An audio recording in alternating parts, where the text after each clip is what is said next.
Em outubro de 2006, o líder da Coreia do Norte, Kim Jong-il, anunciou que tinha realizado o primeiro teste nuclear bem-sucedido no país. Tinha início um tipo de política internacional que vem se tornando a marca registrada do país. Uma política baseada em repetidas ameaças de uma guerra nuclear contra a Coreia do Sul, o Japão e os Estados Unidos.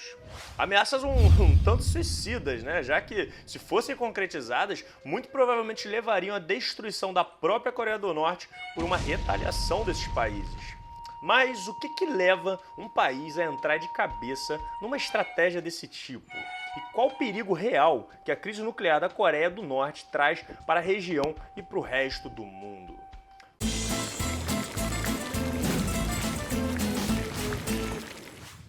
Para entender essa política agressiva adotada pela Coreia do Norte, a gente tem que primeiro lembrar do tanto de ódio que existe nessa história. No caso, o ódio aos Estados Unidos, à Coreia do Sul e ao Japão, que é fruto de terríveis conflitos do passado, em especial a ocupação militar japonesa na primeira metade do século XX e a Guerra da Coreia nos anos 50. Um ódio que reforça o apoio popular ao regime autoritário, militarista e nacionalista que se mantém apelando o tempo todo à memória do seu primeiro líder, Kim Il-sung, que é cultuado justamente por sua resistência à ocupação japonesa e por ter liderado o país contra os Estados Unidos, a Coreia do Sul e a Guerra da Coreia entre 1950 e 1953, quando o país foi destruído por bombardeios americanos. Além disso, a opção por uma política militarista está relacionada com a própria origem do país, fruto da divisão da Coreia em dois estados hostis durante a Guerra Fria. Sendo que as duas Coreias entraram numa trégua em 1953, mas estão oficialmente em guerra até hoje, sendo frequentes as tensões na fronteira desde aquela época. O conflito persistiu mesmo depois que a União Soviética desapareceu e o regime norte-coreano se viu sem o seu aliado mais poderoso. E entre 1994 e 1998, a crise econômica provocada pela queda da União Soviética se somou com catástrofes naturais, levando a população do país à fome. Mas a Coreia do Norte se manteve fiel à ideologia Juche, que coloca a defesa do regime contra seus inimigos em primeiro lugar. Ao contrário do que fizeram outros países socialistas como Cuba e Vietnã, a Coreia do Norte optou por reforçar o seu isolamento. E mesmo com a população passando fome, continuou investindo fortunas em armas. E já que não dava mais para contar com fornecimento de tecnologia pela União Soviética, a Coreia do Norte direcionou seus investimentos para desenvolver seus próprios armamentos. Para se ter uma ideia, hoje o orçamento militar da Coreia do Norte é de mais ou menos 10 bilhões de dólares. Não é nada perto dos 970 bilhões de dólares gastos pelos Estados Unidos, ou mesmo dos 92 bilhões gastos pela China, que tem o segundo maior orçamento militar do mundo. Até a Coreia do Sul gasta mais de 3 vezes mais com armas do que a Coreia do Norte. Mas acontece que o Norte é muito mais pobre e proporcionalmente esses gastos pesam bem mais lá do que no Sul. Para perceber isso é só comparar a proporção da riqueza produzida nesses países que é investida nas forças armadas. A Coreia do Norte gasta 10 bilhões com orçamento militar todo ano e isso representa 20% do PIB. Já a Coreia do Sul gasta 36 bilhões, mas isso representa apenas 3% do PIB. A Coreia do Norte é um país extremamente pobre que investe pesado em armas e que mantém sua população fortemente militarizada. Hoje eles têm o quinto maior exército do mundo, com 1.190.000 militares na ativa, o que corresponde a 5% da população total do país. Somando mais de 600 mil militares da reserva e 6 milhões de paramilitares, mais de 30% da população da Coreia do Norte fazem parte das Forças Armadas. Os paramilitares, no caso, são a Guarda Vermelha, que tem funções de defesa civil e de polícia, mas que também servem como soldados em casos de necessidade. Na Coreia do Norte, o serviço militar é obrigado para os homens e, dentro de alguns requisitos, é também para as mulheres. E são 10 anos de serviço militar, mas não necessariamente de uma vez só. A economia também é militarizada e as Forças Armadas gerenciam fábricas, propriedades rurais e outros estabelecimentos. O regime autoritário manteve o apoio à sua política armamentista mesmo com a população passando fome. Uma política que começou a causar tensões na região antes mesmo dos primeiros testes nucleares. Em 1999, o governo dos Estados Unidos tentaram negociar para que a Coreia do Norte interrompesse as pesquisas com mísseis balísticos e chegou a conseguir alguns avanços. Mas as negociações não foram adiante e após os atentados de 11 de setembro de 2001, a Coreia do Norte foi incluída no Eixo do Mal, pelo então presidente dos Estados Unidos, George W. Bush. O programa nuclear foi desenvolvido nessa época e deu resultados a partir do teste de 2006, que foi uma explosão nuclear subterrânea forte o suficiente para ser notada por militares da Coreia do Sul por ter causado pequenos tremores de terra que chegaram até lá. E junto com a explosão nuclear, vieram novos testes com mísseis, capazes de transportar bombas atômicas em distâncias cada vez maiores. A resposta das potências aos testes nucleares e balísticos norte-coreanos foi a aprovação de sanções econômicas ao país. Mas quem acaba sofrendo com as privações é ninguém mais do que a população, que passa a ter ainda mais razões para odiar os Estados Unidos. O que reforça o regime, já que ele se sustenta justamente nesse ódio e numa propaganda que coloca a defesa contra os americanos como a coisa mais importante na vida de cada norte-coreano. Em abril de 2009, um míssil lançado pela Coreia do Norte sobrevoou o Japão e caiu no Oceano Pacífico.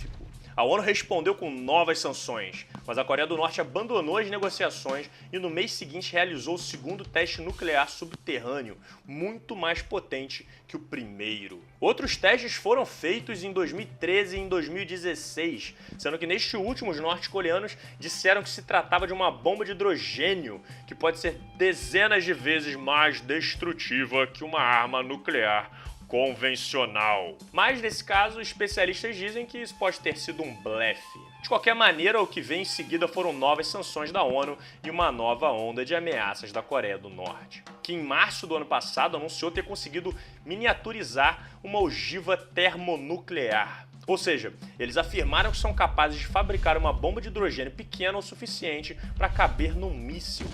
O governo americano respondeu instalando um escudo antimísseis na Coreia do Sul. E os norte-coreanos prosseguiram com novas ameaças, lançando um míssil no mar, que caiu em território japonês, e testando o lançamento de um míssil a partir de um submarino. Em setembro de 2016 foram lançados mais 3 mísseis balísticos e foi feito o 5º teste nuclear. E isso enquanto acontecia uma reunião do G20 na China, que é o encontro dos chefes de Estado dos 20 países com as maiores economias do mundo, onde se discutem questões internacionais, incluindo a crise nuclear na região. Quer dizer, a Coreia do Norte tem adotado uma política de desafiar abertamente as potências mundiais numa escalada de hostilidades que parece levar para cada vez mais perto de uma grande catástrofe nuclear. Uma política que tem provocado reações até mesmo na China, que foi fundamental para a sobrevivência do regime desde a Guerra da Coreia, quando interviu militarmente no conflito, que é de longe o principal parceiro comercial do país. Para a China sempre interessou a manutenção da dinastia inaugurada por Kim Il-sung, já que tem um aliado para se contrapor à Coreia do Sul, ao Japão e aos Estados Unidos. Mas, ao mesmo tempo, os chineses têm razões para se preocuparem com o agravamento dos conflitos em suas fronteiras, pois uma guerra nuclear também poderia atingir seu território e mesmo um conflito com armas convencionais já seria desastroso, podendo provocar uma fuga descontrolada de refugiados coreanos. Então, do ponto de vista do governo da Coreia do Norte, a corrida nuclear é uma estratégia para fazer frente ao poderio das grandes potências, em especial os Estados Unidos, e assim fazer o regime sobreviver numa situação de isolamento. Afinal, essas armas permitem fazer com que o inimigo se sinta, de fato, ameaçado, o que não seria possível com os meios convencionais. Do ponto de vista bélico, o regime faz um uso inteligente de seus escassos recursos, investe mais em mísseis e em defesa antiaérea do que na modernização dos tanques e dos armamentos convencionais. E faz isso por perceber que este tem sido o fator decisivo nas últimas guerras. Hoje, o exército norte-coreano tem cerca de 4.200 tanques, 2.000 veículos blindados, 8.000 peças de artilharia e 5.000 lançadores de foguetes, sendo que a maior parte desses equipamentos estão concentrados na fronteira com a Coreia do Sul. O país tem um número expressivo de tanques, de armas e de soldados, mas está bastante defasado em termos tecnológicos. As tropas usam geralmente versões chinesas de fuzis soviéticos. Grande parte de suas armas são modelos pouco conhecidos no Ocidente e que são imitações daquelas usadas em outros países, que foram desenvolvidas na China ou na própria Coreia do Norte, usando engenharia reversa. Quer dizer, eles obtêm uma arma original, desmontam e descobrem como fazer peça por peça. A Marinha da Coreia do Norte concentra seu poderio em sua frota de 70 pequenos submarinos. É que eles não teriam nenhuma chance de fazer frente com os Estados Unidos se a guerra fosse entre grandes embarcações. Enquanto um submarino, que é bem menos caro, pode dar um belo prejuízo afundando navios inimigos. Mas essa frota não representa grande ameaça aos Estados Unidos, pois a maior parte dos submarinos são ultrapassados. Eles foram fabricados nos anos 1960 e seus parafusos fazem um barulho que os sonares da época não pegavam, mas hoje pegam facilmente. Então não dá muito para contar com esses submarinos.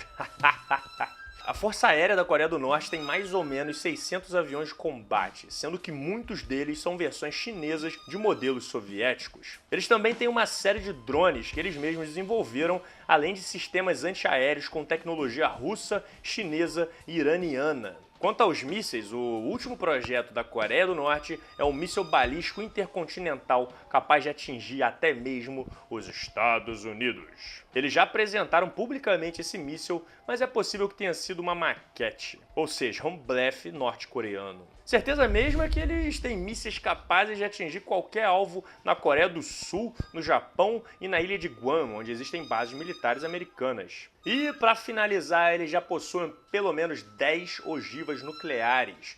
Uma ogiva é uma cápsula com uma bomba atômica dentro, que pode ser colocada dentro de um míssil balístico e lançado em algum país. Isso sem falar nas armas químicas, como o gás mostarda e o gás sarin, que são proibidas em guerras, mas que a Coreia do Norte possui desde a década de 1980. E para piorar, a doutrina militar norte-coreana prevê o uso de armas químicas como munição de artilharia, lançando essas substâncias letais para além da fronteira. Mas agora vem a pergunta. Será que eles realmente estão dispostos a iniciar uma guerra nuclear, mesmo sabendo que a destruição do país por uma retaliação americana seria praticamente certa? A política feita pela Coreia do Norte é autoritária, militarista e irresponsável, mas não se resume a uma maluquice de um ditador lunático. Na verdade, não é nada tão diferente do que muitos outros países já fizeram ou ainda fazem, inclusive as potências ocidentais. Aliás, para quem está bem lembrado, isso de lançar armas químicas como munição para além da fronteira foi o que os europeus fizeram uns contra os outros na Primeira Guerra Mundial. A história das guerras mundiais também mostra que as escaladas de tensões podem sim levar a uma catástrofe, por mais estúpido que isso seja para todas as partes envolvidas, já que as ameaças e demonstrações de força estão dentro da lógica de todo o sistema internacional. A corrida para obter armas destrutivas também não é nenhuma novidade. Ela já existe há séculos, num aumento cada vez mais alarmante do poder de devastação do ser humano, desde as espadas até as armas de fogo e evoluindo para as armas químicas, biológicas e nucleares. Além disso, ameaçar os adversários com a bomba atômica é parte do jogo desde que essas armas existem. Como a gente viu no primeiro vídeo da série, as únicas bombas atômicas lançadas contra a população de países em guerra foram as de Hiroshima e Nagasaki, em 1945. E o uso dessas armas teve como principal função ameaçar a União Soviética, que se tornava o principal adversário dos Estados Unidos, já que a Alemanha e a Itália já estavam derrotadas e a vitória dos aliados contra o Japão era iminente.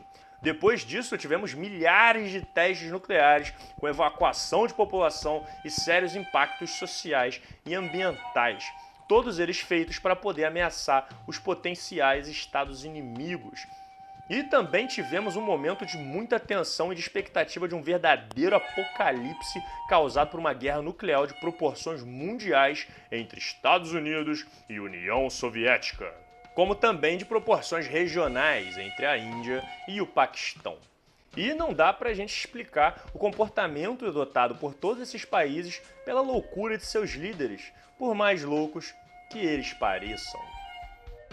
E assim termina o episódio de hoje. Eu espero que vocês tenham gostado e se vocês gostam de conteúdo de qualidade na internet, fiquem à vontade para conhecer e se inscrever no meu canal pessoal, o canal do Slow. Muito obrigado ao pessoal do canal Revisão e a vocês que assistiram a esse vídeo. Nós nos vemos em breve.